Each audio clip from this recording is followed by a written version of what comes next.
Here is our printmaking station. This is just a hope to keep things stable on the table and keep them condensed and organized. I have paper on the left. I have a messy book in the middle. This helps people have a fresh surface every time they make a print.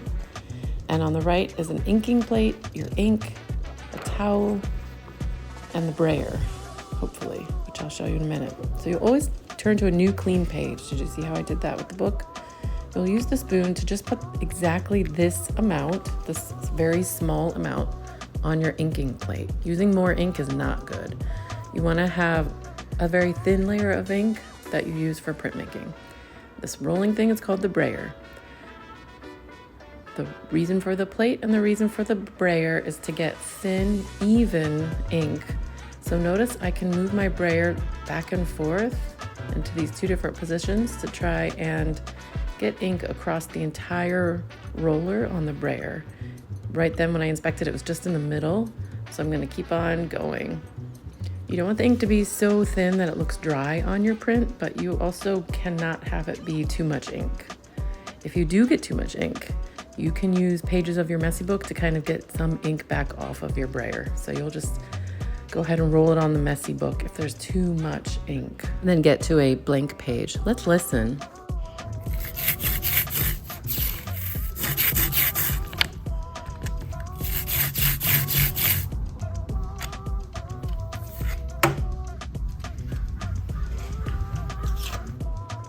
Some printmakers really come to know the sound that it should make. So I just put my plate on the messy book and am evenly rolling ink, which should reveal all of the depressions very cleanly and clearly. You'll know that it was not good if there is any ink going into the lines. And inevitably some does in this kind of lower quality we're using, but it should still look pretty great. That's what it's gonna look like, except in reverse on your paper. So I'm gonna be careful with my inky fingers to place it down on its spot on my paper. And I'm doing this one-handed. What you'll wanna do right now before you kind of rub it down is you wanna make sure you have clean or dry fingers at least. Be dry with ink. And you can use two hands to do a very smooth massage, being very careful not to scooch your plate. It should be in one place only, not scooching around.